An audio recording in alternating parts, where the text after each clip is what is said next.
আমরা দেখতে পাচ্ছি এগুলো এখনো এই ষড়যন্ত্রগুলো চলছে। মাঠের বাইরে থেকে ফাউল করার চেষ্টা করছে।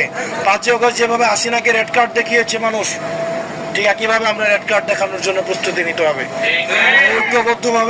আমরা ঐক্যবদ্ধভাবে সবাই আমরা স্পষ্টভাবে বলতে চাই, আমরা এনসিপি পন্থী কোনো নির্বাচন কমিশন চাই না, আমরা বিএনপি পন্থী কোনো নির্বাচন কমিশন চাই না, আমরা বাংলাদেশ পন্থী নির্বাচন কমিশন চাই, আমরা বাংলাদেশ পন্থী মিডিয়া চাই, আমরা বাংলাদেশ পন্থী পুলিশ চাই, আমরা বাংলাদেশ পন্থী ব্যবসায়ী চাই।